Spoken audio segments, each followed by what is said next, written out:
हे बाबासाहेबांच्या देशासाठी योगदान आहे. महिलांना जी महिला गरोदर राहिली तिला भर पगारी 3 महिन्याची सुट्टी मंजूर केली. तर अशा प्रकारे डॉक्टर बाबासाहेब आंबेडकरांचं या देशासाठी अनेक प्रकारचे योगदान आहे. न भविष्यती न भविष्य असं कार्य डॉक्टर बाबासाहेब आंबेडकरांनी ते महान कार्य म्हणजे आपल्याला बौद्ध धम्म दिलेला आहे. नागपूर या ठिकाणी 14 ऑक्टोबर 1956 ला डॉक्टर बाबासाहेब आंबेडकरांनी आपल्याला बौद्ध धम्म उठीत टाकलेला आहे. त्याच्यात कुठल्याही प्रकारचं कर्मकांड, अंधश्रद्धा, कुठल्याही प्रकारची म्हणजे अंधश्रद्धेचं त्याला स्थान नाही. अशा प्रकारचा आपल्याला बौद्ध धम्म दिलेला आहे. आणि देशासाठी जे योगदान दिलेलं आहे तो जरी रस्त्यावरचा भिकारी असेल आणि 10 मजल्यावरती राहणारा व्यक्ती असेल त्याला संविधानात आपल्या मतदानाचा अधिकार संविधान मार्फत दिलेला आहे. अशा अनेक प्रकारच्या गोष्टी डॉक्टर बाबासाहेब आंबेडकरांनी या संविधान मार्फत आपल्याला या देशाचा जरी पंतप्रधान असला तरी संविधानाचं पान पहिलं गणल्याशिवाय तो प्रतिज्ञा घेत नाही. तर म्हणजे या देशावरती समाजावरती अनेक प्रकारचं डॉक्टर बाबासाहेब आंबेडकरांचं या देशासाठी योगदान आहे. मी त्या विषयावर जास्त न बोलतात मी स्वातंत्र्य दिनानिमित्त आज 15 ऑगस्ट खऱ्या अर्थाने स्वातंत्र्य झाला का, आपण स्वतंत्र झालोय का? डॉक्टर बाबासाहेब आंबेडकरांनी भरपूर अशा घटना दिलेल्या आहेत, भरपूर आपल्यासाठी स्वतंत्र दिलेले आहे, पण आपण स्वतंत्र झालेलो खऱ्या अर्थाने अजून नाही. अजून कुठल्या ना कुठल्या गोष्टीत आपण अडकलेलो आहोत. तर मी त्या विषयावर जास्त न बोलता आपल्याला सर्वांना माहिती आहे आणि हे विषय आपल्या 15 ऑगस्टच्या दिवशी होत असतात. तर त्यागमूर्ती माता रमाई या जीवनावरती मी माता रमाईचे जन्म ते मृत्यूपर्यंत तुमच्या पुढे मी रमाई मांडणार आहे. तर माझ्या भगिनी सुद्धा इथे उपस्थित, मला खूप विहाराच्या दरवाजामध्ये प्रवेश करताना मला खूप आनंद झाला. मी भरपूर ठिकाणी प्रवचनला जाते पण एवढी मी उपस्थिती बघितली नाही. खरोखर तुमचं कौतुक आणि तुमचं अभिनंदन. कारण एवढे व्यक्ती इथं जमलेले आहेत आणि माझ्यापेक्षा ज्ञानी व्यक्ती इथं असतील तर मला तुमची आपली भगिनी समजून, माता समजून मला माझं काही क्षमा करायचं आहे. रमाईचं तर वर्णन माहेर हे आपल्याला माहीतच नव्हतं. भले आपण भारतीय बौद्ध महासभा शाखेच्या तर्फे आपण जेव्हा पर्यटन करायला लागलो, जेव्हा लॉर्ड बुद्ध चॅनल आला त्यावेळेस आता त्या गावचे आम्ही राहणारे, आमच्या गावावरून 3 किलोमीटर दापोली तालुक्यात माझा परिचय मी नंतर थोडक्यात देईनच. तर मी दापोली तालुक्यात राहत असताना सुद्धा मला रमाईचं वननगाव मी कधी पाहिलं नव्हतं. परंतु ज्यावेळेस मीराताईचे आंबेडकरनी जेव्हा ते रमाई आपल्या सासूबाईंचं स्मारक बांधायचं आयोजन केलं आणि त्यावेळेस लॉर्ड बुद्ध जेव्हा चॅनल निघाला त्यावेळेस कुठंतरी हे वननगाव आपल्याला निदर्शनात बघण्यात आलं आणि त्यापासूनच हे स्मारक बांधायचं ठरलं. आणि त्या स्मारक बांधत असतानाच आपण आता स्मारक पूर्ण झालेलं आहे ना. आपण प्रत्येक वर्षी रमाईची 7 फेब्रुवारीला जयंती होते त्यावेळेस आपण अनेक ठिकाणी येऊन पर्यटन रमाईच्या माहेरी त्यांच्या दर्शनासाठी आपण जातो, त्यांना वंदन करण्यासाठी आपण तिथे जातो. तर वननगाव हे दापोली तालुक्यातलं छोटंसं गाव आणि त्याच्यामध्ये वननगावामध्ये गमरे, तांबे अशा अनेक आंडावाचे कुटुंब राहत असतात. परंतु तिथे एक धोत्रे कुटुंब म्हणून आता तिथे आहेत 2 वाड्या पडलेल्या आहेत. धोत्रे आहेत पण दोघात विभागलेला आहे, 2 वाड्या झालेल्या आहेत. प्रत्येक ठिकाणी कुठेही जा तरी आपल्याला दिसायला हे चित्र वेगळं दिसतं. आता हे पर्यटन स्थळ झालेलं असून तिथं आपल्याला वेगळं, कारण तिथं आपण गेल्याच्या नंतर आपल्याला बाहेर तर 15-20 मिनिटं तिथं बसू देतात आणि बाहेर जा, आम्हाला दरवाजा लॉक करायचा आहे असं सांगतात. तेव्हा खूप दुःख वाटतं, कारण आपल्याला तिथं वंदना घेतली की तुम्ही बाहेर जा असं सांगतात. आम्ही 3 वर्ष सतत जातो, आम्हाला 3 वर्ष असंच केलं. तर हे वननगाव आपण रमाईच्या स्मारकामुळे आपण तिथं वंदनासाठी जातो. आणि या लोड बुद्धामुळे आपल्याला हे वननगाव माहिती झालं. तर तिथे धोत्रे कुटुंब राहत असताना त्यांचे वडील म्हणजे भिकू धोत्रे आणि रुक्मिणी हे राहत असताना त्यांना एकूण 4 अपत्य झाले. आपल्याला सर्वांना माहिती आहे, परंतु आता विषयामार्फत सांगणं गरजेचं आहे. 4 मुलं. पहिली मुलगी अक्का. पहिली मुलगी झाल्याच्या नंतर काही 2 वर्षांनी परत रखमाला दिवस जातात. परत रमा नावाची मुलगी होती. आणि रमा झाल्याच्या नंतर थोडं दोघं नाराज होतात, कारण मुलगीच्या पाठीवरती मुलगीच झाली. त्याच्यानंतर ते दोघे भिकू धोत्रे आणि रखमा, तिचं नाव रुक्मिणी पण रखमा तिला म्हणत. तर नाराज झाल्याच्या नंतर परंतु हे भिकू धोत्रे गावामध्ये पूर्वी आता 35च्या अगोदरचा काळ आहे. तर त्यांनी त्या गावामध्ये गेले आणि त्या ब्राह्मणाकडं त्यांनी रामाची पत्रिका पाहिली. पत्रिका पाहिल्याच्या नंतर त्यांनी सांगितलं की तुमची मुलगी खूप रूपवान आहे, गुणवान आहे, भाग्यवान आहे. तुम्हाला दुसरी मुलगी झाली, भाग्यवान आहे. आपल्या भाग्याला कमी शब्द आपण यूज करतो. भाग्य म्हणजे आपलं लक, चान्स वगैरे असं काय आपण मानत नाही. तर तुमची मुलगी लय खूप भाग्याची आहे, तिचं नाव दुसरं भागीरथी म्हणून ठेवा. आता तिचं दुसरं नाव भागीरथी ठेवलं. भिकू धोत्रे घरी आले, आपल्या पत्नीला सांगतात रमाचं दुसरं नाव भागीरथी. भागीरथी नावाने सुद्धा रमाला आवाज मारायचे. झाला काही काळांतराने आता रखमा आपली शेणगवड्या थापायची. आपला संसार छोटंसंच घर होतं, शेणगवड्या थापून आपलं लाकडाची मोळे आणून आपला उदरनिर्वाह. आणि ती पंढरीच्या विठोबाची भक्त होती रखमा. तर आणि हे आपले भिकू धोत्रे दाभोळच्या बंदरावर, हरणे बंदरावर मच्छी मार्केट त्या मच्छीमाराच्या जात होते आणि त्यांचा असा उदरनिर्वाह चालला होता. परत रखमाला दिवस गेले, तिसरी सुद्धा मुलगी झाली. आता तर अत्यंत हे दोन्ही उपायचं दुःखी झाली. आता तिसरी सुद्धा मुलगी झाली, तिचं नाव गौरा ठेवलं. तसाच आता त्यांचा संसार चाललेला आहे. परत आता त्यांचे एक शंकराचं मंदिर होतं. शंकराचं गावामध्ये मंदिर होतं. त्या गावातल्या शंकराला भिकू धोत्रेने नवस केला. बघा, नवसाने कुणाला मुलं होत नाही. पण ह्यापूर्वी हिंदू धर्माचा काळ म्हणजे रमाई 35ला वारले, 56च्या अगोदरचा काळ सांगत आहे.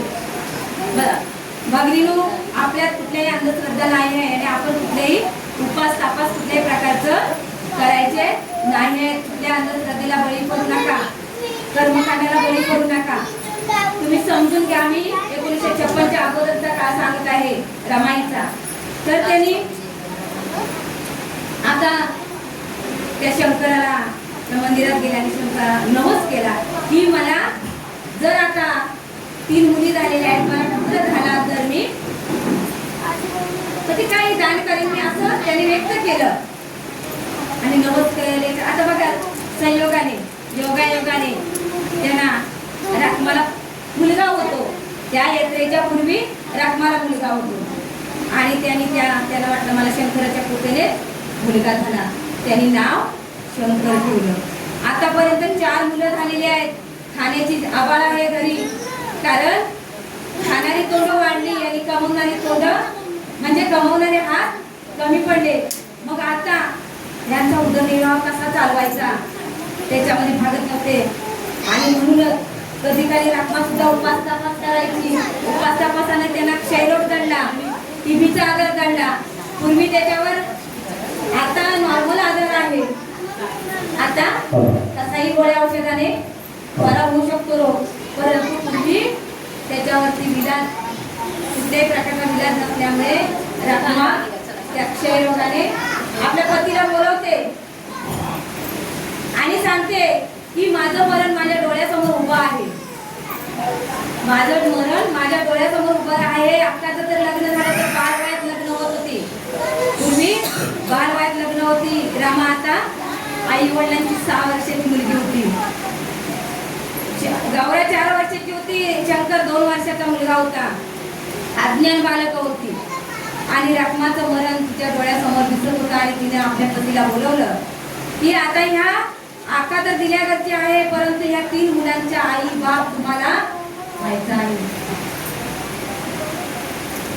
भिकूपुत्रांच्या सुद्धा डोळ्यातून पाणी वाहू लागलं.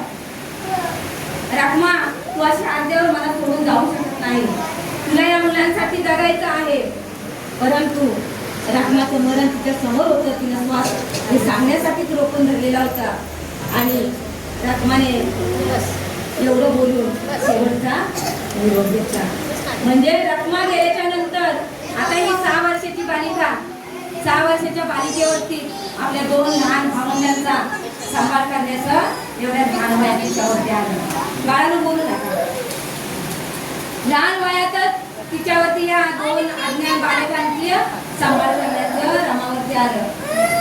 रमा आईची मेहनत बघितली होती. रमाने आपलं आईला सुद्धा मदत करायची, त्याच्यामुळे रमाला घर साफ ठेवणं, आईबरोबर मोळी वगैरे कधी आणायचं, शेणाच्या गोळ्यात आपण त्या विकायच्या, अशा प्रकारे आपल्या वडिलांना सुद्धा ती चांगल्या प्रकारे मदत करत होती. मदत करत असताना काही काळाने शेवटी भिकूपुत्र आपल्या मच्छीच्या पाट्या व्हायला शेवटी बांद्रावर परत जाऊ लागले. बांद्रावर जात असताना त्यांना सुद्धा क्षयरोग झालेला होता आणि तिथल्या त्या साहेबाला मात्र कुठल्याही प्रकारची दया येत नाही. त्यांनी सुट्टी सांगतात, मला सुट्टी पाहिजे, मला माझा खोकला खूप वाढला आहे.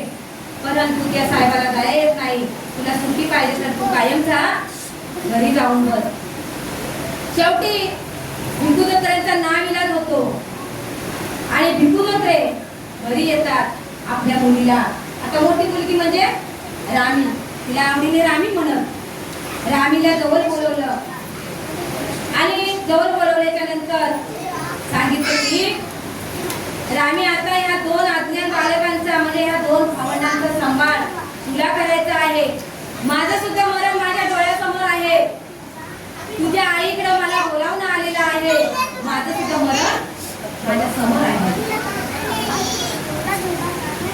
रमा रडायला लागली आणि आपल्या वडिलांचा शब्द ऐकून तिने आंबेडकर सोडला. आई गेली. आई गेल्याच्या नंतर माझे वडील सुद्धा आम्हाला सोडून जात आहेत आणि ह्या 2 अज्ञात बालकांचा सांभाळ करण्यासाठी मी एवढी मोठी कुठे आहे. आणि तिने आपल्या वडिलांचे शेवटचे शब्द ऐकले आणि तिला वडिलांनी तिच्या डोक्यावरून हात फिरवत असताना तिच्या वडिलांचा हात खाली निघून पडला आणि त्याने शेवटचा श्वास घेतला. आता ही 6 वर्षाची रमा आणि ही 4 वर्षाची गौरा आहे, 2 वर्षाचा शंकर.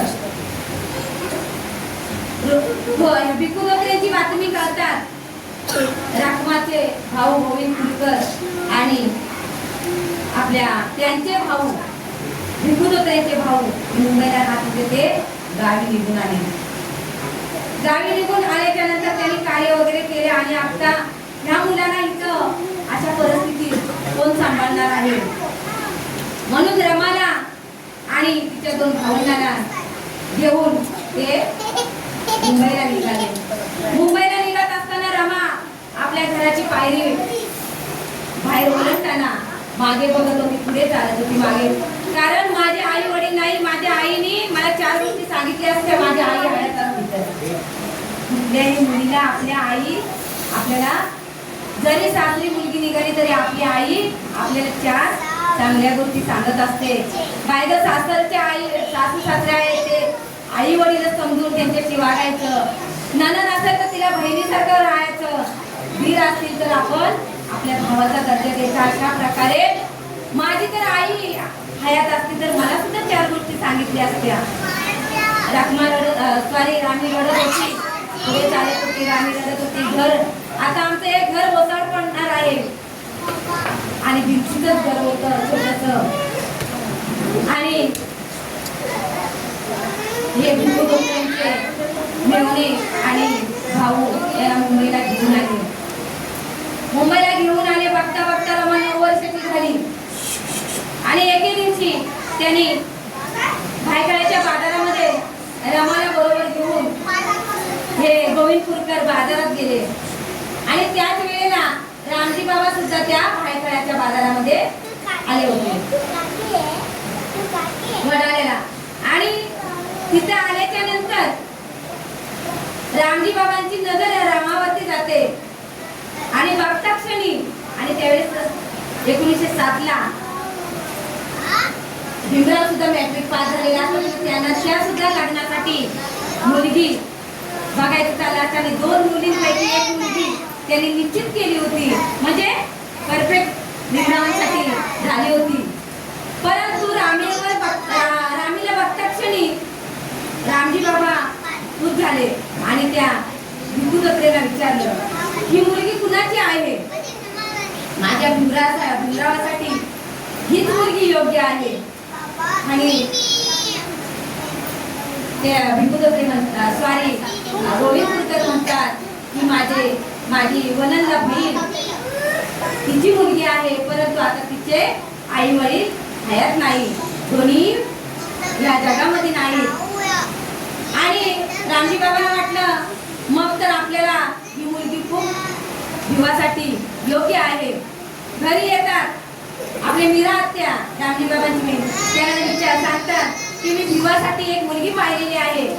अरे असं कसं, तू एक मुलगी निश्चित केलेली आहे आणि आपण असं करू शकत नाही. त्यावेळेस 5 रुपये का 3 रुपये दंड सुद्धा महापंचायतीला रामजी बाबांनी भरला होता ती मुलगी रद्द करण्यासाठी.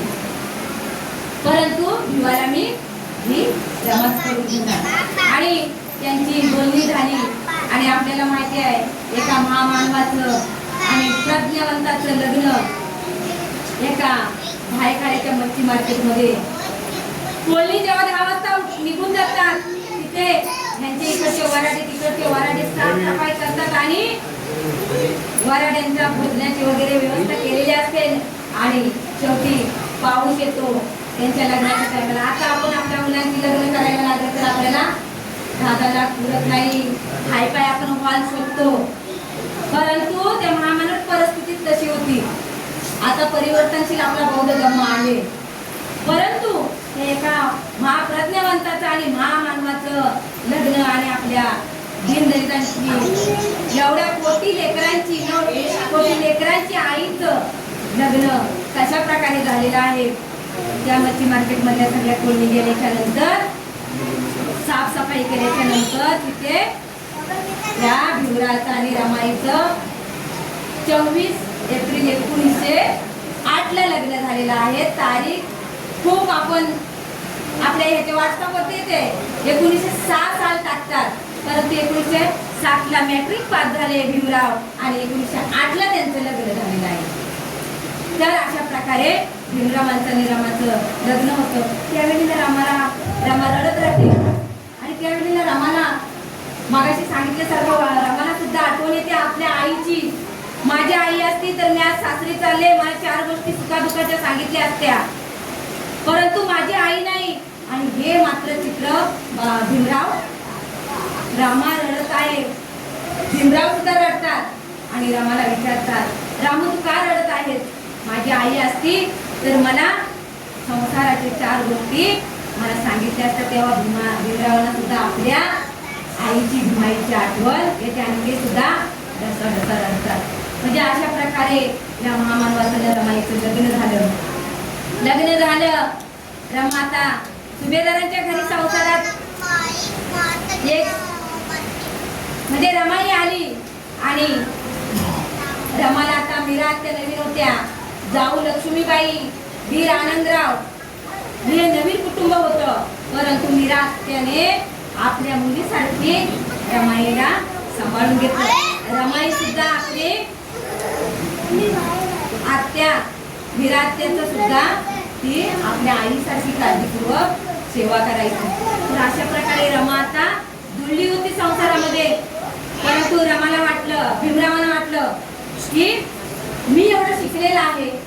पास झालेला आहे.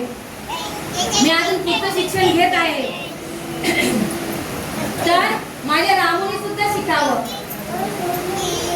रमाला शिक्षण घेण्यासाठी काही तिच्या अडचणीमुळे तिला बालपणी शिक्षण घेता आलं नाही.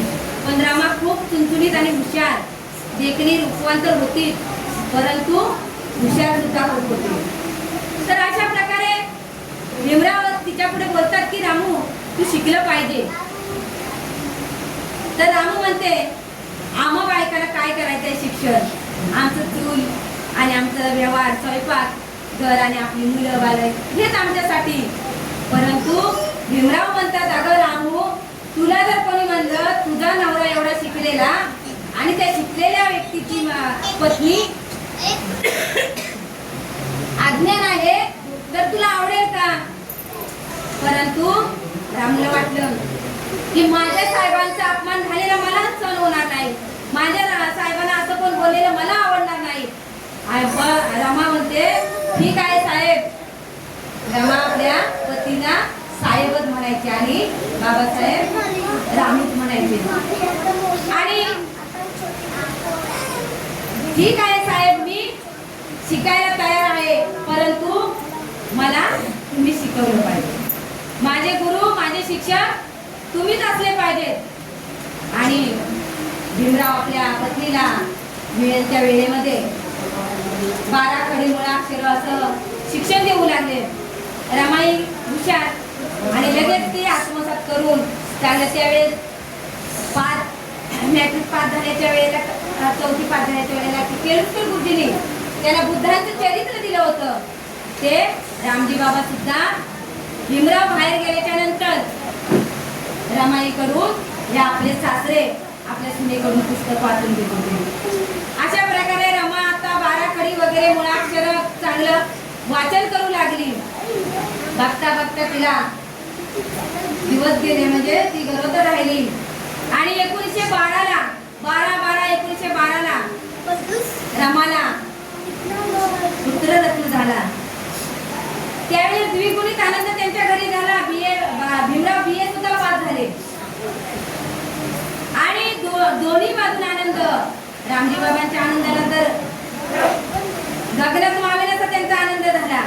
माझ्या घरी कित्येक वर्षांनी लहान बाळ सुद्धा आलेला आहे आणि माझा बुवा BA पास सुद्धा झालेला आहे. आता रमाई बाळती झाल्याच्या नंतर आता त्या बाळाचं नाव ठेवण्याची जबाबदारी आली. कोण म्हणते? रामजी बाबा म्हणतात गणेश ठेवायचं, केशव ठेवायचं, महादेव ठेवायचं, अशा प्रकारे नावाचं त्यांच्या नियोजन चाललं होतं. परंतु भीमरावाने सुचवलं. भीमराव म्हणतात बाबा माझे जे हयात नव्हते त्यांना मी गुरु मानले. महात्मा ज्योतिबा फुले यांनी आपल्या विधवा महिलेचा दत्तक मुलगा घेऊन त्याचं नाव त्याला शिकवून त्याला डॉक्टर बनवून त्याचं नाव यशवंत ठेवलं. तर माझ्या मुलाचं सुद्धा मी नाव यशवंत ठेवतो तसं आहे. तर यशवंत नाव हे सर्वांना खूप आवडलं आणि यशवंत नाव भीमरावाने निश्चित केलं. आता आनंदाचं वातावरण आहे घरी. बघा 1912 साल आहे. दोन्ही बाजून आनंद झालेला आहे. आणि 2 फेब्रुवारी 1913 ला जेव्हा डॉक्टर बाबासाहेब आंबेडकर भीमराव बडोद्याला नोकरी करत असताना त्यांचे वडील इकडे 2 फेब्रुवारी 1913 ला त्यांचं निधन होतं. आता रमाईला आधार म्हणजे आपल्या सासऱ्यांचा. आपले पती जेव्हा बाहेर शिक्षण घेत होते, परंतु नोकरी करत होते, शिक्षण घेत होते, परंतु त्यांना रमाईला आपल्या सासऱ्यांचा खूप आधार मोठा होता. आणि आता तो सासऱ्याचा आधारच निघून गेलेला आहे. रमा तर एकदम पाण्याबाहेर मासोळी काढतात आणि तडपडते अशी. कारण भीमराव सुद्धा येतात, सुरतला येतात, गाडी निघून जाते बर्फी घेण्यासाठी, मिठाई घेण्यासाठी. हा आपल्याला सगळा इतिहास माहिती आहे. परंतु भीमराव येतात तोपर्यंत आपले रामजी बाबा श्वास रोखून ठेवतात की माझा भिवा कधी येतोय, माझ्या भिवाला तार पोचली की नाही. परंतु त्या मिठाई घेण्यासाठी सुरतला थांबतात आणि गाडी निघून जाते. आणि भीमराव दुसऱ्या दिवशी 9 वाजता सकाळी येतात. 9 वाजता सकाळी आल्याच्या नंतर एक पाय दारात एक पाय बाहेर. तोवरच रामजी बाबा डोळे उघडतात आणि माझा भिवा आला, माझा भिवा आला. आणि त्यांनी भीमराव येतात आणि आपल्या वडिलांना उशाखाली मांडी देतात आणि बाबा मी आलो. आणि भीमरावाला डोळे भरून बघतात आणि सांगतात की मी तुझ्यासाठी तू येईपर्यंत माझा मी श्वास रोखून धरला होता. आता तुला ह्या सर्व जनतेला या घाणीतून दलदलीतून तुला बाहेर काढायचं आहे. तू कुठल्याही प्रकारचं शिक्षणात खंड व्यत्यय आणू नको. तुला शिक्षणासाठी कुठल्याही प्रकारची अडचण आली तर त्यांची तुमचा बहीण होती तिचे दागदागिने घाण घेऊन ते आपल्या भिवासाठी पुस्तकं वगैरे खरेदी करायचे आणि त्यांच्या शिक्षणात कुठल्याही प्रकारचं व्यत्यय आणून द्यायचं नाही किंवा खंड पडू द्यायचं नाही. तर अशा प्रकारे तुझं शिक्षण तू चालू ठेव आणि या आपल्या समाजाचा उद्धार कर आणि या समाजाचं तुलाच बघायचं आहे एवढं बोलून त्यांच्या भीमरावांच्या डोक्यावरून हात फिरवतात आणि शेवटचा श्वास घेतात. भीमराव आंबारडं फोडतात, बाबा बाबा. कारण बाबांचा मोठा आधार होता. मी बाहेर शिकत होतो, बाहेर नोकरी करत होतो, परंतु बाबा माझं घर सांभाळत होतं, माझी पत्नी घर सांभाळत होती. अशा प्रकारे 1913 ते 1917 मध्ये भीमरावांच्या घरी एकूण 5 व्यक्ती त्यांच्या घरातून निघून गेलेले आहेत. म्हणजे त्यांच्या घरी दुःख झालेलं आहे. भीमराव येऊन जाऊन होते आणि त्यांना दुसरा मुलगा होता रमेश नावाचा. तो सुद्धा थोड्या दिवसातच निघून जातो. रमेश नावाचा मुलगा होतो तो त्याचं मरण कसं येतं बघा. महामानवाची मुलं कशी खाईत घातलेली आहेत. 1913 ते 1917 मध्ये या घटना घडलेल्या आहेत आणि त्या रमेश नावाचा मुलगा होतो. भीमराव परदेशात असतात आणि रमाई इकडं मुलाला जन्म देते. बाळाला खूप भूक लागलेली असते, परंतु रमाई शेण गौऱ्या कापत होती बाहेर. घरी कुठल्याही प्रकारचं अन्न नव्हतं आणि आता ह्या बाळाला रमाईच्या जर पोटात अन्न नाही तर त्या बाळाला पाना देण्यासाठी कुठून तिच्याकडे पाना येणार. बाळ आतमध्ये रडत होतं, रमाई शेण गौऱ्या कापत होती. शेवटी बाळ रडून रडून रमाई बाहेर रडत होती, बाळ आतमध्ये रडत होतं. मी आतमध्ये जाऊन बाळाला पाना कुठला देऊ, माझ्या पोटातच अन्न नाही. तर अशा प्रकारे ते बाळ दुधाविना मरण पावतं. रडत रडत त्याचा मृत्यू होतो. त्या बाळाला थाळीमध्ये गाळण्यासाठी रमाई इकडे म्हणजे कपडा खरेदी करण्यासाठी 5 रुपये सुद्धा नसतात बघा. आता रमाईनं काय केलं असेल, आपल्या पदराचा पदर फाडला आणि त्या बाळाला स्वतः खाई घालली. प्रचार उलटा होतोय. राजरत्नाच्या टायमाला म्हणे बाबासाहेबांकडे कपडा नव्हता, रमाईकडे कपडा नव्हता. राजरत्नाच्या टायमाला बाबासाहेब वकिली करून केस जिंकले होते आणि भरपूर असा पैसा होता बाबासाहेबांकडे, परंतु काही चुकीचा प्रचार होतो. राजरत्नाच्या टायमाला बंधू भगिनींना नव्हतं तर रमेश नावाचा मुलगा झाला. त्या टायमाला रमाईकडं कपडा खरेदी करण्यासाठी पैसे नव्हते आणि तिनं त्या मातेनं आपला पदर फाडला आणि त्या मुलाला खाईत घाललं. परत रमाला तिसरी मुलगी झाली हिंदू नावाची बघा. 1913 ते 1917 मध्ये 2 मुलं झालेले आहेत, रमेश नावाचा मुलगा आणि हिंदू. तर आता हिंदू सुद्धा रूपवान होती, देखणी होती, सुंदर होती आणि ती 6 महिन्यातच मरण पावली. ती सुद्धा राहिली नाही. अशा प्रकारे 2 मुलं गेलेले आहेत. आता आपले दीर आनंदराव, त्यांना मूळ वेदाचा आधार होता. आता आनंदराव सुद्धा या 1913 ते 1917 मध्ये निघून गेलेले आहेत त्यांचा सुद्धा मृत्यू झालेला आहे. आणि 19 नोव्हेंबर 1917ला 19 नोव्हेंबर 1917ला भीमरावांची सावत्र आई जिजाबाई यांचं निधन झालं. त्यावेळेस भीमराव आल्याच्या नंतर कार्य वगैरे केलं आणि रमाला वाटलं आता साहेब इथेच थांबतील. रमा खूप आनंदी झाली. 2 मुलांचं दुःख रमाने जेव्हा भीमरावांसमोर व्यक्त केलं तेव्हा भीमराव सुद्धा खूप रमाला म्हणाले की हे दुःख तू कसं सहन केलं असशील. माझ्या शिक्षणात व्यत्यय येऊ नये, माझ्या शिक्षणात खंड पडू नये म्हणून तू स्वतः दुःख सहन करत बसलीस. मला कुठल्याही प्रकारचं शिक्षणात किंवा ह्या आमच्या समाजाचा उद्धार करण्यासाठी मी जे करत आहे त्याच्यात व्यत्यय आणत नाही. तर दुसऱ्या आईचं कार्य केलं आणि 1918ला शिंदेवाड कॉलेज या कॉलेजमध्ये भीमरावांना प्राध्यापकाच्या नोकरीवर ठेवण्यात आलं. आता रमाईला वाटलं साहेब आता इथेच नोकरी करतील, आता साहेब माझ्या जवळच राहतील. रमाई खूप आनंदी झाली. परंतु बाबासाहेबांना माहिती होतं की मला इथं राहून जमणार नाही, मला बाहेर परदेशामध्ये शिक्षण घेणं गरजेचं आहे. आणि भीमरावांनी 1 महिना भरला, पगार आणून दिला.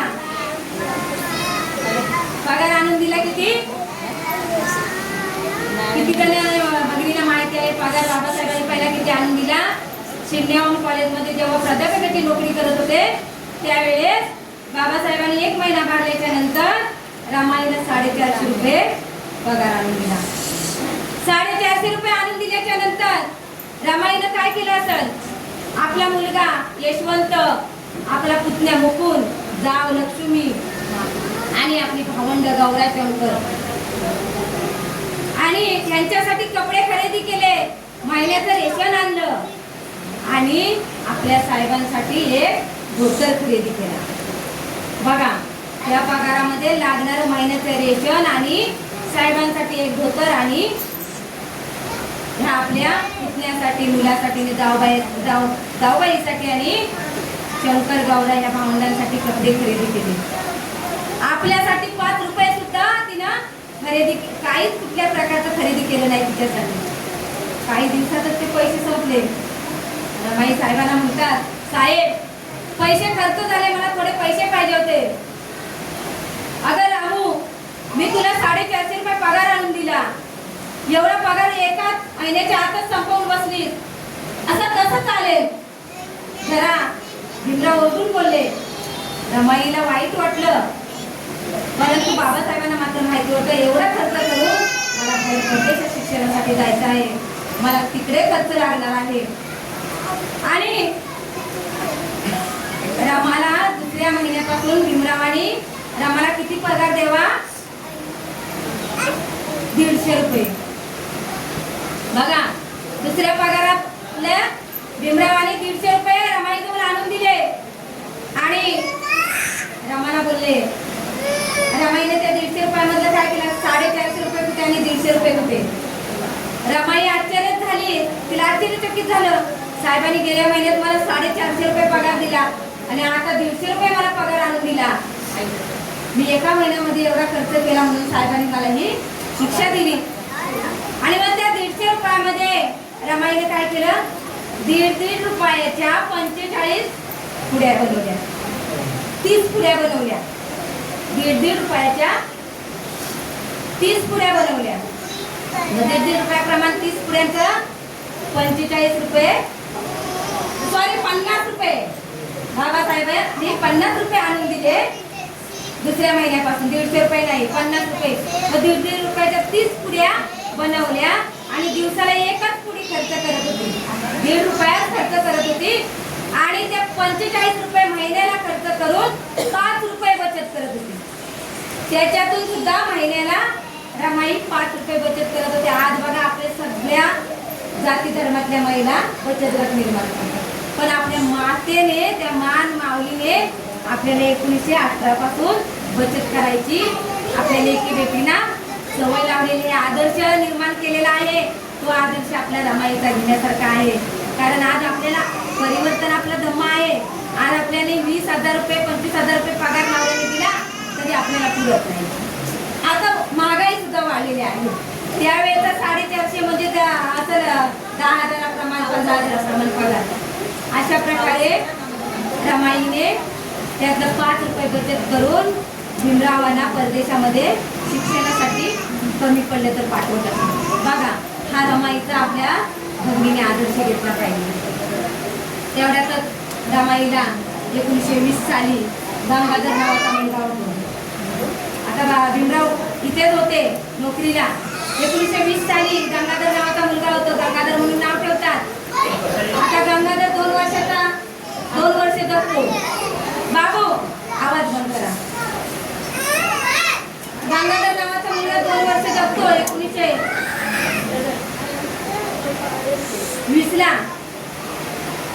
1918 ला प्रदव्याच्या नोकरीवर होता आणि 20 ला त्याचा जन्म होतो आणि 1922 ला हा गंगाधर सुद्धा मरण पावतो. आता 22 ला गंगाधरचा मृत्यू होतो. तो कसा होतो तो आम्हाला माहिती आहे. कारण त्याला त्या डॉक्टरची उदारी असल्यामुळे तो डॉक्टरने त्याच्यावरती उपचार केला नाही. त्यांनी रमाई मात्र त्या मुलाला घेऊन डॉक्टरकडे फिरवत होती. परंतु डॉक्टरची उदारी असल्यामुळे डॉक्टरने सांगितलं, पहिली उदारी दिल्याशिवाय मी ह्या बाळाचा उपचार करणार नाही. परंतु रमाईकडे पैसे नव्हते. रमाई कुठल्या त्या बाळाचा उपचार करण्यासाठी पैसे देणार आहे. आणि रमाई आपले होते ह्याचा आता उपचार करा, मी तुम्हाला नंतर पैसे देते. परंतु त्या डॉक्टरला बघा, डॉक्टर कशामुळे होतं? प्रज्ञामध्ये खूप ज्ञान. त्या डॉक्टरकडे खूप ज्ञान होतं, प्रज्ञा होती. पण प्रज्ञेला शिलेची जोड असली पाहिजे. शील म्हणजे त्याचं चरित्र सुद्धा त्याचं चांगलं होतं. परंतु त्याला शिलेला करुणेची जोड असली पाहिजे. करुणा, दया, माया, प्रेम, आपुलकी हे त्याच्याकडे नव्हतं. आणि म्हणूनच त्यांनी त्या क्रूर डॉक्टरनी त्याला दया माया आली नाही आणि म्हणून त्यांनी उपचार केला नाही. तिनं रमाईनं आपल्या बाळाला घरात आणलं आणि तिचा घरात आणल्याच्या नंतर त्या बाळाचा बघा पैशाअभावी डॉक्टरला पैसे नसल्यामुळे त्याचा मृत्यू झालेला आहे. तशी महामानवाची मुलं गेलेली आहेत. तर अशा प्रकारे आतापर्यंत 3 मुलं त्यांना सोडून गेलेले आहेत. आता भीमराव बॅरिस्टर होऊन आले 1923 ला. बघा, विषय खूप मोठा आहे. रमाईचा विषय का आपल्याला एका तासात होत नाही.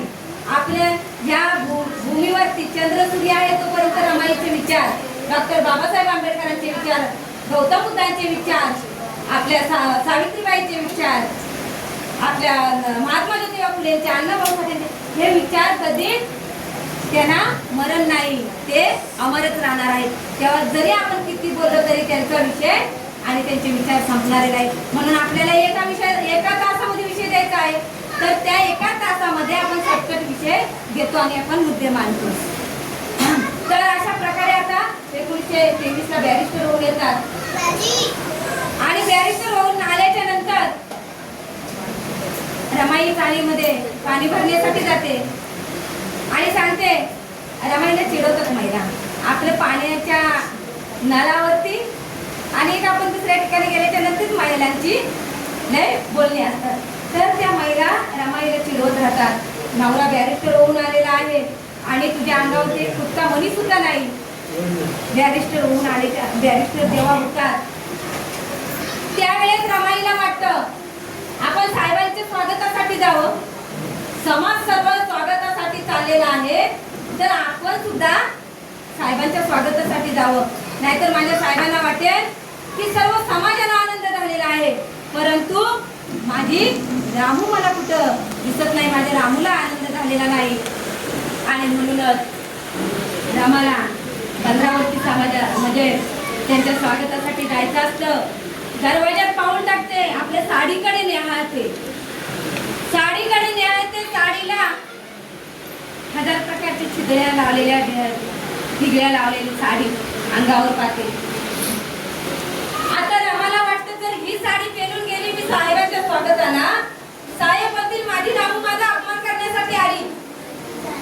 आणि जर का मी नाही दिली तर माझी रामू, तिला काय आनंदच झाला नाही, सर्व समाधान झाला, पण रामू माझी आली नाही. पटकन रमाईच्या लक्षात येतं शाहू महाराजांनी 1920 साली जेव्हा भीमरावांना जरीचा फेटा सत्कारामध्ये भेट दिलेली असते, जाते, पेटी उघडते आणि तो जरीचा फेटा काढते आणि कासोटा घालते आणि साहेबांच्या स्वागताला जाते. साहेबांच्या स्वागताला जाते. एका कोपऱ्यामध्ये शेवटच्या ठिकाणी उभी असते. साहेब बंदरावरनं उतरतात, आणि त्यावेळेस सर्व समाज आणि म्हणजे कितीतरी समाज आलेला आहे साहेबांच्या स्वागताला. तर माझी रामू एका कोपऱ्यात उभी आहे आणि रामूकडे बघता क्षणी साहेबांच्या डोळ्यात अश्रू वाहतात. माता माऊलींनो, आज आपण नवरी जर नटवायची झाली तर 10,000 आणि 20,000 च्या अंगावर आपण चालू घेतो. पण माझी रामू, माझ्या रामूला मी समाजाचा या उद्धार करण्यासाठी झटत आहे, शिक्षण घेत आहे, पण माझ्या रामूला मी एक साडी खरेदी करू शकत नाही. माझी रामू या अशा परिस्थितीमध्ये जरीच्या फेटाने माझ्या स्वागतासाठी आलेले आहे. रामूकडे बघतात, डोळ्यात अश्रू घालतात. रामू शेवटी स्वागत करते, घरी येते आणि शाळेच्या बाया फिरवतात. आता तुझा नवरा तर बॅरिस्टर होऊन आलेला आहे, तर आता तुझ्या अंगावर एक सोन्याचा मणी सुद्धा आहे. बायकाला शिकवायची सवय असते, कारण शेजारच्या बाईने एक बरा मोठा सोन्याचा दागिना केला तर दुसऱ्या बाई नसेल तर ती बाई थोडी नाराज होते. बाई तिच्या नवऱ्याने एवढा मोठा दागिना खरेदी करून आणलाय. तर अशा प्रकारे रमाईला सुद्धा महिला चिडवत होत्या. रमा घरी येते, रामू घरी येते आणि साहेबांना बोलते, साहेब मला त्या चाळीतल्या महिला चिडवत आहेत की रामू तुझा नवरा बॅरिस्टर होऊन आलेला आहे, पण तुझ्या अंगावर कुठल्या सोन्याचा मणी सुद्धा नाही. साहेब ऐकून घेतात, दुसऱ्या दिवशी जातात. रामूला भरपूर असे दागिने खरेदी करून आणतात. एक पैठणी घेऊन येतात, साडी एक पैठणी खरेदी करून आणतात आणि दागिने खरेदी करून आणतात. आपल्याला अनेक याच्यातून वाचनामधून गेलेलं आहे. कुंकवाचा करंडा लपवतात बाबासाहेब, असं खूप वेळा ऐकलेलं आहे. परंतु भीमराव जेव्हा दागिने रामूकडे सांगतात की रामू तू आपल्याला सकाळी बाहेर जायचं आहे, तर तू सकाळी लवकर उठ आणि हे दागिने पेन, पैठणी पेन. सकाळी रामू उठते, लवकर आंघोळ घेते, पैठणी पेनते, दागिने सगळे घालते आणि कुंकू लावायला मात्र बघते तर कुंकवाचा करंडा तिच्यासोबत दिसतच नाही. साहेबांकडे जाते, साहेब मी कशी दिसते? साहेब म्हणतात, अगं रामू खूप सुंदर दिसते. रामूला हसत हसत बोलतात, पण रामूच्या लक्षात येत नाही की साहेबांनी कुंकवाचा करंडा लपवून ठेवलेला आहे. साहेब मी दागिने परिधान केलेले आहेत, पैठणी परिधान केलेले आहे, तर मला आता मी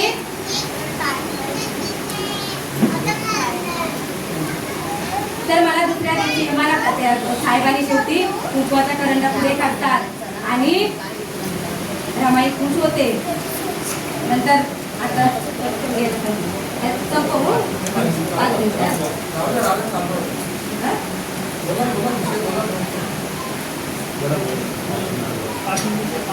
दहा मिनिटं घेते कारण विषय शेवट चटकन घेते. विषय खूप मोठा आहे, थोडक्यात मांडते. तर शेवटी 1924 ला रमाईला 5वा मुलगा होतो, राजरत्न. त्यावेळेस बाबासाहेब मुंबईला असतात आणि हा 19 जुलै 1926 ला मरण पावतो, म्हणजे 2 वर्षांमध्ये या काम त्याला येतो आणि त्याचा मृत्यू बाबासाहेबांच्या मांडीवरतीच होतो. कारण बाबासाहेब त्यावेळेस मुंबईला असतात आणि सांगतात, मांडीवर घेतात बाळाला आणि तो पुत्र शोकाने बघत असतो. बाबासाहेबांच्या डोळ्यातून अश्रू वाहत असतात आणि बाबासाहेबांचे हे पहिलं राजरत्नाचं मरण त्यांच्या डोळ्यासमोर होतं. कारण 3 मुलांना रमाईनेच फाईट घातली होती. पण हे राजरत्न खूप गोंडस मुलगा होता. बाबासाहेबांचा एक देखणा मुलगा होता, राजविंड होता. आणि त्यांना पण खूप आनंद होता की हा तरी मुलगा आपल्या घराण्यात आपलं नाव आणेल. परंतु त्याला सुद्धा निमोनिया झाला आणि तो 2 वर्षातच गेल्या महिन्यातच आपण स्मृती दिन म्हणून त्याचा साजरा केला. 19 जुलै 1926 ला त्याचा स्मृती दिन असतो. आणि असं आता 1927 चालू करलं महाराष्ट्र सत्याग्रह. डॉक्टर बाबासाहेब आंबेडकरांना अनेक धमकीची पत्र वगैरे येत होती. रमाईने सुद्धा एकदा हट्ट केला होता की मला पंढरपूरला विठोबाचं दर्शन घ्यायचं आहे. तर रमाईने हट्ट केल्याच्या नंतर भीमराव म्हणाले, अगं तिथं आपल्या टोकामार जिथं आहे त्याला सुद्धा तिथं प्रवेश नाही, तर आपण आपल्याला दर्शन कोण घेऊन देणार आहे? नाही, मला पंढरपूरच्या विठोबाचं दर्शन घ्यायचं आहे. रमाची अशी समजूत घातली भीमरावांनी की आपण असं पंढरपूर निर्माण करू तिथे ज्ञानाचा भांडार असेल की आपले तिथे वकील, इंजिनियर, प्रोफेसर, डॉक्टर अशा प्रकारचं आपण ज्ञानाचा भांडार तयार करू. असं पंढरपूर निर्माण करून आज बाबासाहेबांनी ते करून दाखवलं. परंतु 1935 ला मात्र हे रमाईच्या टायमाला ते पंढरपूर तयार होता. आणि डॉक्टर बाबासाहेब आंबेडकर 1956 ला मात्र रमाईच्या आठवणीने ढसाढसा रडलं. कारण आता खऱ्या अर्थाने माझा समाज जागृत झालेला आहे, माझा समाज सुशिक्षित झालेला आहे आणि माझा समाज पुढे गेलेला आहे. आज टाळीपुटामध्ये मी आहे, टाळीपुटात माझा समाज सुद्धा आहे. माझा समाज कुठल्याही प्रकारच्या मागे नाही. आज इंजिनियर माझ्या समाजातले डॉक्टर, वकील, इंजिनियर, प्रोफेसर, शिक्षक अशा प्रकारचा आज माझ्या समाजातले सर्व बांधव शिक्षण घेत आहेत. आणि असं भांडार आपण ज्ञानाचं भांडार निर्माण केलेलं होतं डॉक्टर बाबासाहेब आंबेडकरांनी. हे बघण्यासाठी मात्र रामू नव्हती. आणि असं रामूला समजावून सांगितल्यानंतर रामू शांत झाली. आता 1927 ला महाराष्ट्र सत्याग्रहाच्या टायमाला सुद्धा रमाईने बाबासाहेबांच्या अगदी आपल्या आई जशी मुलाची काळजी घेते तशी बाबासाहेबांची सुद्धा रमाई काळजी घेत होती. रमाईला सुद्धा वाटलं आपण महाराष्ट्र सत्याग्रह 14 तारखेचा सत्याग्रह आपण सुद्धा जावं. त्यांनी त्याचं मन व्यक्त केलं की आम्ही सुद्धा येतो, लक्ष्मी आणि मी सुद्धा येते. आणि रायगडचे कार्यकर्ते परेशच्या दामोदर हॉलमधून त्यांना तिकडूनच घेऊन जातात. आणि रमा आणि लक्ष्मीबाई मात्र आपल्या बेगाकडून तिथेच घरी थांबतात आणि त्या नाराज होतात. परंतु बाबासाहेब येईपर्यंत रमाईने देवासमोर बंधू राहिली होती, माझे साहेब सुखरूप आले पाहिजेत. आणि दुसऱ्या दिवशी शंकर येतो म्हणजे रमाचा भाऊ सांगतो आपले साहेब सुखरूप आहेत. आणि तेव्हा रमाई उठतात आणि त्यांच्या स्वागतासाठी बाहेर आरती घेऊन जातात. अशा प्रकारे रमाईने आपल्या पतीची खूप काळजी आपल्या मुलासारखी घेतलेली आहे आई वडिलांच्या नंतर. आणि 1932 ला पुणे कराराचा तुम्हाला माहिती आहे, आपल्या कस्तुरबा गांधीने आपल्या डॉक्टर बाबासाहेब आंबेडकरांपुढे पतीची म्हणजे जीवदान मागितलेलं आहे. त्यावेळेस सुद्धा बाबासाहेब रमाईचे शब्द ऐकून त्या जर का मी ह्याला जीवदान दिले नाही तर माझ्या समाजाला धोका आहे म्हणून त्याने स्वतंत्र संघाचे मतदारसंघाची मागणी करून ते मागणी हे करून घेतली. आणि डॉक्टर बाबासाहेब आंबेडकरांनी पुणे करारावर सही केली. पुणे करारावर सही करण्याचा एकच उद्देश की माझ्या समाजाला कुठल्याही प्रकारची हानी नको, माझ्या समाजाला कुठं बदनामी नको, माझा समाज कुठे तरी खत्म नाही झाला पाहिजे. अशा त्यासाठी डॉक्टर बाबासाहेब आंबेडकरांनी आपल्या पुणे करारावर सही करून गांधीचे प्राण वाचवलेले आहे. महात्मा गांधी बोलतात परंतु महात्म्यांचा महात्मा आणि आमच्या बापांचा बाप आमचा बाप भीमराव आंबेडकर आहे. आणि अशा प्रकारे आता 1935 साल उजाडलेला आहे. खूप घाई झाली विषयाला, कारण 1935 साल उजाडलेला आहे. रमाईला कोयबावडीच्या महिला आता रमाईसाठी राजगृह आपल्या दादर इथे राजगृह आहे, ते रमाईसाठी बांधलेला होता बाबासाहेबांनी. परंतु कोयबावडीच्या महिला आल्या रमाईला बघण्यासाठी. रमाई बघा किती उदार मनाची होती, किती दानशूर मनाची होती, प्रेमळ, आणि त्यांचा स्वभावच लय वेगळा होता. त्याने आपल्या वैभवडीच्या महिला आल्या, त्यांना सांगितलं की बाळा ह्या राजगृह आहे हा तुमचा आहे. हा राजगृह आणि डॉक्टर बाबासाहेब आंबेडकरांनी सुद्धा लिहून ठेवलेला आहे. या समाजाला जर पैसा कमी पडला तर हा माझा राजगृह. बघा किती बाबासाहेब सुद्धा दानशूर मनाचे होते.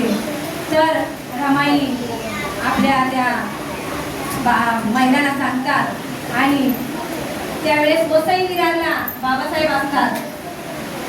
रमाईच्या आजारी रमाईला खूप ताप आणि लक्ष्मीबाई आपल्या मिठाच्या पाण्याच्या घड्यात ठेवते गौरा, परंतु त्यांचा ताप काही उतरेना आणि रमाईला तिचं मरण त्यांच्या डोळ्यासमोर दिसून आलं. रमाई बोलली की माझं आता मरण माझ्या डोळ्यासमोर आहे, तर माझे साहेब माझ्या जवळ असले पाहिजे. आणि साहेब वसई विरारला असतात, ते येतात, गाडीचा आवाज येतो आणि रमाई आवाज ऐकतात, डोळे उघडतात आणि बाबासाहेब येतात आणि रमाईला आपल्या उशाला मांडी देतात. रमाईला सांगतात, रामू अगं मी समाजाचा उद्धार करण्यासाठी तुझ्याकडे लक्ष देता आलं नाही मला, परंतु आपल्या या सुकड्याला यशवंत एकदम बारीक असायचा, त्याला सांगेवाद होता तू, म्हणजे सांगण्यात खूप काही आहे. तर आपला त्यांचा मामा गोविंदपूरकर पर्यंतच्या वाळूमध्ये त्यांना एवढा कमरेवर खड्डा करून त्याला गाडत असत ऊर्जा मिळण्यासाठी. तर त्या आपला यशवंत म्हणजे आपला यशवंत सुकड्या आहे, त्या सुकड्या बोलत बाबासाहेबांनी राम, तर त्याची काळजी घ्या, माझं बोलत माझ्या आता डोळ्यासमोर आहे, तर तुम्ही त्याचे आता आईबाप व्हा आणि त्याच्याकडे सुद्धा समाजाचं बघता बघता तुम्ही त्याच्याकडे सुद्धा काळजीने लक्ष द्या. रमाई बोलत असते. रमाईला वाटत असतं जेव्हा मला बोलायचं असतं त्यावेळेस साहेब माझ्या जवळ नव्हते, पण आज साहेब जेव्हा जवळ आहेत पण माझी जीभ काय मला बोलू देत नाही, मला बोलताच येत नाही. रमाई सांगतात तुम्ही या समाजाचं जे आर्थिक कंकण घेतलेलं आहे ते पूर्ण करा, या समाजाला ह्या दलदलीतून अंधश्रद्धेतून कर्मकांडातून बाहेर काढा आणि आपला समाज सुधारत व्हा. आणि रमा सांगते तुम्हाला त्या दिनदलित जनतेचं तुम्हालाच बघायचं आहे आणि ह्या आपल्या बाळाचं सुद्धा तुम्हालाच लक्ष द्यायचं आहे. असं बोलून रमाईला खूप रडायला येतं. मला आता साहेबांजवळ बोलायचं आहे पण माझी जीभच उघडी पडलेली आहे. आणि रमाई बोलत असताना ते शेवटचा श्वास घेतले. 27 मे 1935 ला सकाळी 9 वाजता ही आपली सगळ्याची माऊली जगाचा निरोप घेते. सगळीकडे हाहाकार, सगळ्या कार्यकर्त्यांना ही बातमी पसरते, सगळे कार्यकर्ते धाव घेतात आणि भीमराव तर आंबरडा फोडतात. त्यानंतर आता काय करू काही नको, भीमराव 3च वेळा लढले. 3च वेळा ऑक्साबुक्सी लढले. कधी? जेव्हा पारशी हॉटेलवाल्याने त्या हॉटेलमधून बाहेर काढले. एक म्हणजे 5-10 मिनिटाचा सुद्धा आवडी त्यांना दिलेला नाही. आता आता इकडून खाली व्हा आणि त्या एका झाडाखाली रडत बसतात आणि सांगतात या तर मी एवढा मी शिक्षित असताना जर माझं या अशी परिस्थिती आहे, मी जर या समाजाचा उद्धार करू शकलो नाही तर मी स्वतःला गोळी झाडून घेईन. त्यावेळेस रडले. राजरत्न जातो तेव्हा ढासा रडतात आणि रमाई जाते त्यावेळेस डॉक्टर बाबासाहेब आंबेडकर सगळे कार्यकर्ते येतात. रमाईचं प्रेस सजवतात. रमाईची इच्छा होती की माझं सफेद साडीमध्ये माझं प्रेस सजवा, माझी शेवटची इच्छा आहे. रमाईला हिरवी साडी सुद्धा आणतात. आता पहिल्या पूर्वीचं 35 ला म्हणजे हिंदू धर्माचाच काळ होता, कारण की आयाव बाई चाललेली आहे, नवरा असताना बाई चाललेली आहे, मरण आलेलं आहे, तर तिला हिरवी साडी घाला. परंतु रमाईचं सफेद साडीनेच प्रेस सजवलेलं असतं आणि सर्व कार्यकर्ते बाबासाहेबांना भेट देतात. बाबासाहेब जेव्हा वरली येथून यांची प्रेत यात्रा निघते आणि बाबासाहेब जेव्हा बघतात चित्ता जाळायला, जेव्हा त्यांचं प्रेत ठेवतात, अरे रामूला कशाला घालता, रामू तर अगोदरच अग्नीच्या म्हणजे दारिद्र्याच्या अग्नीत जळून खाक झालेली आहे. कशाला तिला जाळता? तिनं दुःख आणि दारिद्र्य ह्याच्यातच ती जळून गेलेली आहे. आणि बाबासाहेब येतात घरी आणि आपली 10 बायलाची खोली होती पुस्तकांची, त्याच्यामध्ये ते कार्य झाल्याच्या नंतर रमाईचं सर्व आटोक्याच्या नंतर बाबासाहेबांना 10 दिवस सोडून येतात. आपलं मुंडन करतात, भगवी वस्त्र पेरतात, परिधान करतात आणि एका खोलीमध्ये त्यांनी बंद खोलीत असतात. एक दिवस असंच साहेबाला झोप लागल्यासारखं वाटतं आणि त्यांच्या रामात म्हणजे बाजूला आल्यासारखं वाटते. रामू म्हणते, साहेब तुम्ही माझं दुःख करत बसू नका. तुम्हाला या समाजाचं जे हाती कंकण घेतलेले आहे, समाज सुधारायचं ते कंकण बांधलेलं आहे, ते तुम्ही समाजाचा उद्धार करा. उठा, जागे व्हा.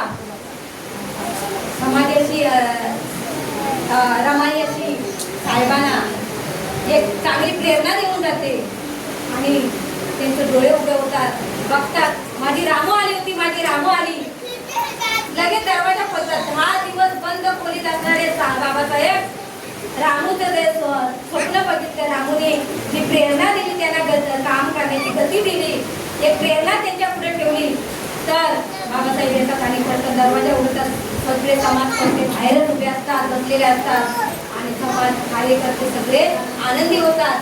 आणि माझी रामू आली, मला ह्या समाजासाठी त्यांचा उद्धार करण्यासाठी प्रेरणा देऊन गेली. आणि तिथपासून ती करुणीची करुणा, माऊलीची माऊली, करुणीची सावली अशी मी सगळ्या दीनदलितांची माऊली या मातेला कोटी कोटी विनम्र अभिवादन करते. आणि मला जर तुम्ही बोलवलं सर्व या महिला मंडळाचं आणि त्या सारनाथ उदया समितीचं सर्व पदाधिकाऱ्यांचं, आजी माजी पदाधिकारी, संस्था सैनिक दल सर्व यांचं बालबालिकांचं मी माझ्याकडून मनपूर्वक आभार मानते. माझा थोडक्यात परिचय सांगते. परिचय असा की तुम्हाला वाटेल की तुम्ही माझ्यापेक्षा खूप ज्ञानी आहे. सर्व ज्ञानी समाज बसलेला आहे. कारण मी माझं लव्ह मॅरेज आहे. मी आदर कास्ट आहे. मी मराठी कुणबी समाजाची आहे आणि मला 2 मुलं आहेत. नात आहे मला. माझे मिस्टर तुम्हाला प्रख्यात असतील, कवी गायक संगम कासारे. तर माझ्याकडून जर चूक झाली असेल विषय मांडण्यात, तर मला आपली भगिनी समजून मला क्षमा करायची आहे. कारण मी माझा परिचय शेवटला देते. कारण मी पुस्तकी ज्ञान घेतलेलं आहे, तुम्हाला पूर्वीपासूनच ज्ञान आहे. आणि माझ्यापेक्षा मी इथं आल्यापासून बघितलं, माझ्यापेक्षा वरिष्ठ आणि ज्ञानी इथं सर्व वर्ग दिसतो आहे. आणि खरोखरच सुनील रोटे दादाने सुद्धा मला फोन केला. संध्याकाळचं बोलवत होते, परंतु माझा आज संध्याकाळी सुद्धा विषय आहे. आणि म्हणून मला मी दादांना सांगितलं की मला संध्याकाळचं जमणार नाही. मी पहिला नकारच दिला, मला नाहीच जमणार. परंतु काही 11 वाजता जमेल का? दिवसाच्या ठरला तर मी जरूर येईल. परंतु संध्याकाळचा माझा विषय आहे, रविवारी सुद्धा माझा विषय आहे. आणि अशा प्रकारे माझा परिचय आहे. मला 2 मुलं आहेत. मोठ्या मुलग्याचं लग्न झालेलं आहे, सून आहे, नात आहे. दुसरा मुलगा सुद्धा लग्नाला झालेला आहे, तो 25 वर्षाचा आहे. आणि आम्ही सर्व म्हणजे धार्मिक मध्येच आहे. भारतीय बौद्ध महासभेची मी केंद्रीय शिक्षिका आहे. 2 वेळा उपासिका शिबिर केला. बौद्ध धर्माचं बंधू भगिनी मला काहीच ज्ञान नव्हतं. लग्न 95ला झालं आणि मी 2006ला पहिलं उपासिका शिबिर केलं 10 वर्षांनी. 10 वर्षाच्या नंतर बांद्रा येथे ससाने मोठे अध्यक्ष होते. ते भारतीय बौद्ध महासभेमध्ये बाबा उपासिका शिबिर राबवते म्हणून आमच्या बाजूच्या ताई बोलल्या, कासारे ताई तुम्ही या उपासिका शिबिरमध्ये जाऊन तर बघा. 2 लहान मुलं, एक पहिलीला एक चौथीला, 1 वाजता शाळेतून यायची, एका घरात कडेवर घ्यायची, एकाला हाताला धरायची आणि 2 वाजता तिथं विषयाला जायची. 2 ते 5 वाजेपर्यंत असायचा विषय, पण 1 घंटा चालत जायला लागायचा. अशा प्रकारे मी पहिलं उपासिका केलं 2006ला. 2008ला दुसरं उपासिका शिबिर केलं आणि 2010ला मी संस्थेची केंद्रीय भूमिका झाली आणि म्हणून तुमच्या पुढे आज मी 2 शब्द मांडू शकते. आणि असा माझा म्हणजे परिचय आहे. तर एवढं बोलून माझ्याकडून काही चूक झाली तर मला क्षमा करायची आहे, माफ करायचं आहे. आणि मी आजच्या ह्या 15 ऑगस्ट स्वातंत्र्य दिनानिमित्त कासारे कुटुंबाच्या वतीने, संगम कासारे गायक पार्टी यांच्या वतीने, तसेच भारतीय बौद्ध महासभा शाखा चिंचपाडा या शाखेचे मी उपाध्यक्ष यांच्या वतीने, सावित्री महिला मंडळ, रमाई महिला मंडळ आणि सावित्रीबाई महिला मंडळ यांच्या वतीने मी तुम्हाला सर्वांना मनपूर्वक लाख लाख आजच्या दिवसाच्या शुभेच्छा देते. इथे सांगते जय भीम, नमो बुद्धाय, जय भारत, जय संविधान.